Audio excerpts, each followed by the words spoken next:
Welcome back, everyone. Ready to dive into some more Witcher?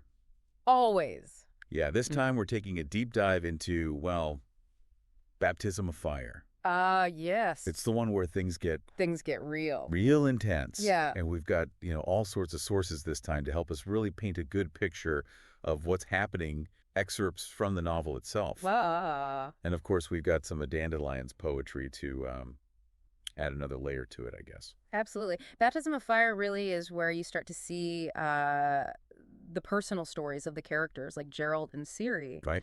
and how they're getting caught up in this massive war that's, it's engulfing the whole continent. Kingdoms are clashing. And yeah, it feels like everyone's fate is just hanging in the balance. Yeah, it definitely feels like the stakes are way higher now. So, let's remind everyone where we are in the story. Gerald is recovering from his injuries, right?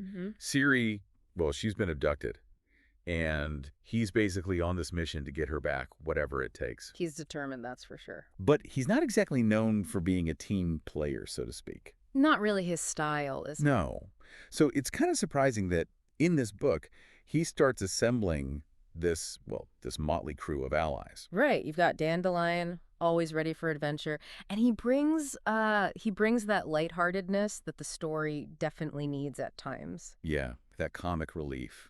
We definitely need that. Absolutely. And then there's Milva. Yeah. Now, she's an incredible archer, but she's so much more than that. Oh, yeah. She's deeply connected to Brokilon Forest. Which, if people remember, that's a place full of magic and Mystery. mystery, yeah. Definitely. And it's not like you see a human woman being trusted by the dryads every day. Right. That's a rarity. It makes you wonder, what's her story? Exactly. Her backstory really flips those fantasy tropes on their head. She's not some mystical forest creature. She's a woman, a human woman with a past, a complex past. And it makes her role as this protector of Brokilon even more fascinating. Yeah, how did she earn their trust? It makes you think about all the assumptions we make about different species and their roles in these fantasy worlds. It's a good point. And then, of course, we can't forget about Zoltan Shive, the dwarf. Zoltan. Always a favorite. Right. He's got that pragmatism. And then, let's be honest, he loves his card games. Oh, he's a card shark for sure. And honestly, that's something anyone who's ever traveled with the dwarf can relate to. Love those card games. Yeah. And he's always good for a dry, witty comment. I appreciate that. But, okay, maybe the most interesting addition to the group is Regis. Regis. Now he's a puzzle. Right.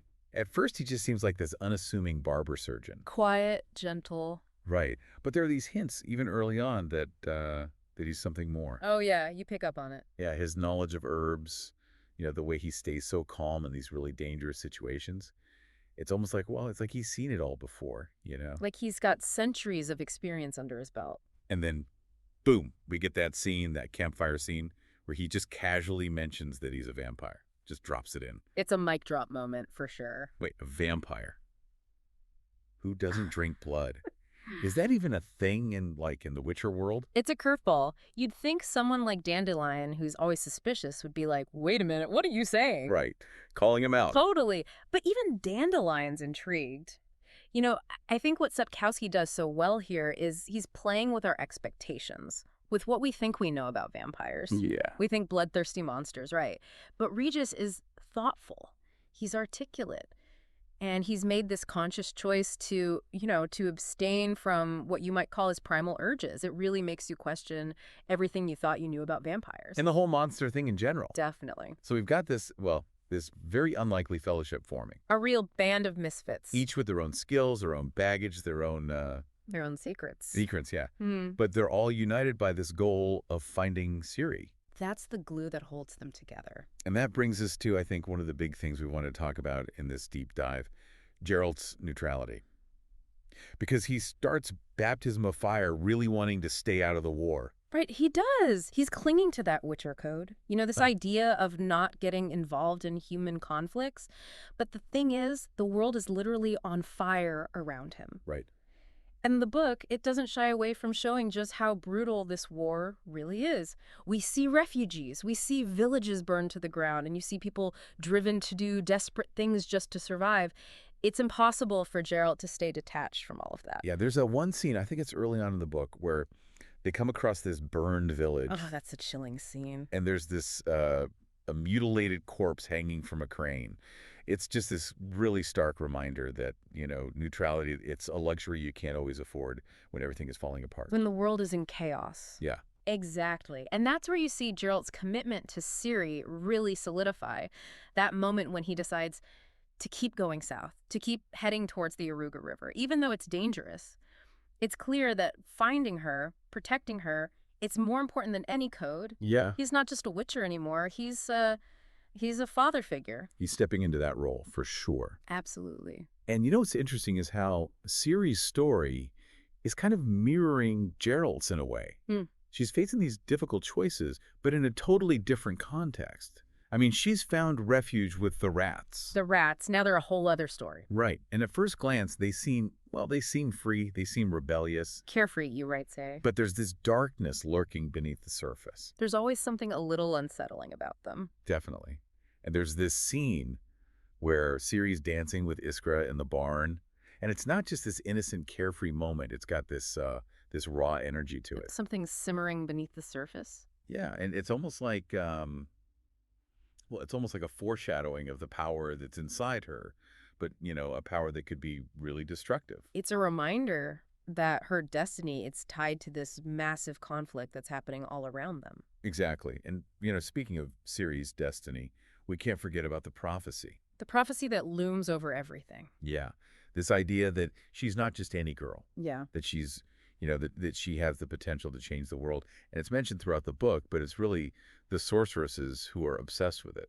They're watching her every move. And with their own, agendas. It makes you wonder, can Ciri actually escape the people who want to control her? Or is she just going to become this pawn in their game? It's like every choice she makes could have these huge ripple effects. Exactly. And what's unsettling is that Ciri's not the only one who's being manipulated. We see how the sorceresses, with their secret lodge and all their hidden agendas, they're basically pulling the strings behind the scenes of the war. Oh, yeah. Using their magic and their influence to try and shape events to go the way they want. It's like they're playing this high-stakes game of chess, right? Mm-hmm. But with entire kingdoms and people's lives as their pieces. Exactly. That's a dangerous game they're playing. Yeah, and speaking of manipulation, can we talk about Cahir for a minute? Cahir. Now, there's a character who keeps you guessing. Right. He's shrouded in mystery for a good chunk of the book. Mm-hmm. I mean, we first see him as this menacing figure in Ciri's nightmares, right? The Black Knight who haunts her dreams. Yeah. But as the story unfolds, we start to realize that his motivations, they're not as simple as they seem. Definitely not black and white. No. Oh. He's been ordered to find Ciri, but his loyalty to the Nilfgaardian Emperor, to Emhyr, it seems to be wavering. He's having second thoughts. There's that scene where he's reflecting on his actions, and he's wondering if he's just become, a pawn in this game that he doesn't even understand. Yeah, like he's been used. It makes you wonder, is he really devoted to Emhyr? Or is there something else going on? Could he actually care about Ciri? It's a question that lingers throughout the book. And it's interesting, because Cahir's not the only one questioning his allegiance, right? I mean, we see this happening with Milva too, especially with her involvement with the Scoia'tael. The elven and dwarven rebels fighting for their freedom. Yeah, against human oppression. But as the war gets worse, it's harder and harder to see who's right and who's wrong. These lines get blurred. And there's that heartbreaking scene where Milva, she has a miscarriage. That's a tough one. She blames herself, and she starts to question everything she's fighting for. Yeah, the emotional toll of war is really laid bare in that moment. And it all ties back to what we were saying about Geralt's neutrality. As he sees the terrible things that both sides are doing, he realizes that staying neutral, it's not really an option anymore. He can't just stand by and watch. He has to make a choice, even if he knows that any choice he makes will have consequences. It's a lose-lose situation in some ways. Yeah. It's like the world is forcing him to pick a side, even if he knows there are no good guys in this war. Exactly. And as if the war wasn't complicated enough, there's also the constant threat of, prejudice and superstition. Ah, yes. Do you remember that scene in the refugee camp where the priest accuses that young girl of witchcraft? Oh, that's a chilling scene. And he basically whips the crowd into this frenzy. Mob mentality at its worst. It's terrifying. And it just highlights how fear and ignorance can be used as weapons, especially during times of chaos. People are looking for someone to blame. Yeah. And it's a good reminder that the real monsters, they're not always the ones with, like, fangs and claws, you know. Mm. Sometimes they're the people who use our fears against us to control us. The manipulators. And in a way, it connects back to what we were saying about the sorceresses, right? They're not using fire and brimstone, but they're definitely using their power to try and control Ciri's destiny. They see her as a means to an end. It's interesting, though, because Sapkowski doesn't just paint the sorceresses as, like, evil villains. They're complicated. Mm-hmm. Some of them, like Yennefer, they genuinely care about Ciri. They want to protect her. But they're also bound by their loyalty to the Lodge and their own interpretations of the prophecy. It's that internal conflict that makes them so fascinating, trying to balance their personal feelings with their duty. Right. And, speaking of fascinating characters, we can't forget about Regis. Mm-hmm. He's kind of become this unexpected source of wisdom for the group. He's the voice of reason in a lot of ways. Yeah. And what's so interesting about him is how he challenges our assumptions about monsters. I mean, he's a vampire, but he's also a scholar, a philosopher. And surprisingly compassionate. Right. He forces everyone, including the readers, I think, to confront their prejudices. To look beyond the surface. And to consider the possibility that, even creatures we see as monsters can be capable of good. It's a powerful message. Especially in a world where people are so quick to judge and condemn anyone who's different. Mm-hmm. And it really speaks to this bigger theme in the book, this idea that things aren't always what they seem. And even in the darkest times, there's always hope for redemption, for understanding. A glimmer of light in the darkness. And as we head into the final part of our deep dive, we're going to see these themes of choice, consequence, agency. They're all going to play out on a much larger scale. Stakes are getting higher. The war is escalating. The sorceresses are putting their plans into motion. And Ciri's fate hangs in the balance. We're back, and The tension's building. yeah, things are definitely coming to a head in this last part of Baptism of Fire. What really struck me is how the focus kind of shifts here. Oh, how so? Well, it's not just about Geralt and his group anymore. Yeah. We start to see things from the perspective of the people who are really calling the shots, the people behind the scenes. Ah, right. We get those glimpses into the political maneuvering, especially from the Nilfgaardian Emperor's point of view. Emperor Var Emrys. Yeah, he's a fascinating character. He is. And we learn about his obsession with Ciri, how he really believes that she holds the key to fulfilling this prophecy that could completely change the world. It's like Ciri's become this pawn in this giant power struggle. Mm.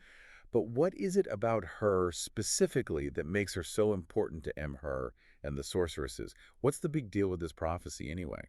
Well, it all comes down to her lineage. Remember how we talked about her being a descendant of Lara Dorn? The elven sorceress. Yes, the one with incredible magical power. The sorceresses, they call this the Elder Blood. And it's linked to a prophecy about, a chosen one, someone who could either save the world or destroy it. Talk about pressure. No wonder everyone wants to control her. It's a heavy burden to bear. But, it's not just about power and prophecy, right? There's this very personal element to it all, especially when it comes to Yennefer. Oh, absolutely. She's torn between her loyalty to the Lodge and her love for Ciri. I mean, she wants to protect Ciri, keep her safe from the people who would use her, even if it means going against the sorceresses, the very people she's supposed to be allied with. Her struggle is so real. There's this really powerful scene where Yennefer overhears the other sorceresses talking about Cahir and the danger that Ciri was in. Ooh. That scene, you could just feel Yennefer's anger Oh. and her resolve to break free. She's done with playing by their rules. Yeah, and she does. Her escape from Montecalvo, that's a turning point in the book. She risks everything for Ciri. She even uses forbidden magic to open a portal and get away. She's not messing around. It shows you just how much Ciri means to her. And it's so interesting to compare that with, say, Fringilla Vigo. Oh, good point. They're both powerful sorceresses, but they have such different views on how Ciri's destiny should play out. Fringilla's all about the Lodge, following the rules. It shows you that even within this group, within the Lodge, there are all these different motives, loyalties. It's not as straightforward as it seems. Definitely not. And meanwhile, Ciri's still out there with the rats, facing her own dangers. It's easy to forget that she's still just a teenager. Right. A teenager who's been through so much. And now she's surrounded by these outlaws who, They're kind of numb to violence. It makes you worry about what it's doing to her. That's the thing about war, isn't it? It can twist even the most innocent heart. And Ciri's already dealing with so much darkness inside herself on top of the prophecy and everything else. What a dangerous mix. And then you add Bonhart to the mix. Oh, Bonner. That bounty hunter. He's ruthless. And that final confrontation between him and the rats, it's brutal. True. And Ciri's left with this impossible choice. Surrender or watch her friends die. Talk about a cliffhanger. It leaves you reeling, and it really drives home those themes of, choice and consequence, and the struggle to control your own destiny. Which really are themes that run through the entire book. Baptism of Fire really makes you think about the choices we make, the consequences that follow, and that even in the darkest times, there's still that hope that we can choose to fight for what we believe in. It's an incredibly powerful story, and it leaves you with so many questions. Will Geralt find Ciri? What will happen to Yennefer? Will Ciri ever escape the people who are trying to use her? And those are the questions that make you want to keep reading, to see what happens next. Exactly. Sapkowski is a master at keeping you on the edge of your seat. He really is. So until next time, keep exploring the Witcher world and keep those conversations going.